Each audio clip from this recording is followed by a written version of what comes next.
আমি খুব বিস্মিত হইনি। আমি জানতাম রাজ্য সরকার কোনো না কোনো বাহানা করবে এবং বিচারপতিরাও সেটা ধরে ফেলেছেন। সেই জন্য বলেছেন ওসব বাদ দাও, আমি মূল মামলা শুনে দেবো।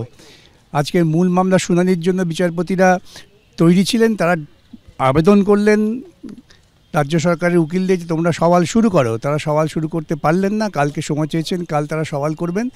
এখন চূড়ান্তভাবে নির্ণয় হয়ে যাবে যে রাজ্য সরকারি কর্মচারীদের ডিএ পাওনাটা আইনগ্রাহ্য কি আইনগ্রাহ্য না, ব্যাস শেষ। জাস্টিস খারুল বলছিলেন কি এটা প্যান ইন্ডিয়া কনসিকুয়েন্সেস রয়েছে, সেক্ষেত্রে এখন 25% নয় 100% নিয়ে যাওয়া হিয়ারিং হবে। 100% এখন পুরোটাই নেই। যে কলকাতা হাইকোর্টে যে রায় দিয়েছেন সেই রায়টা থাকবে আইনত কি থাকবে না এটাই বিচার হবে। এখন আইনত সেই রায় যদি টিকে যায়, যেটা আমরা আশা করছি টিকে যাবে, তাহলে এর একটা সামগ্রিক প্রতিক্রিয়া আছে বিভিন্ন রাজ্যের উপর। সেই জন্য তিনি বলছেন এটা প্যান ইন্ডিয়া ইম্প্যাক্ট আছে। কিন্তু 25%-এর কি হলো সেক্ষেত্রে? দাদা মে মাসে যে অর্ডার এসেছিল 25% ছিল ইন্টারিম অর্ডার।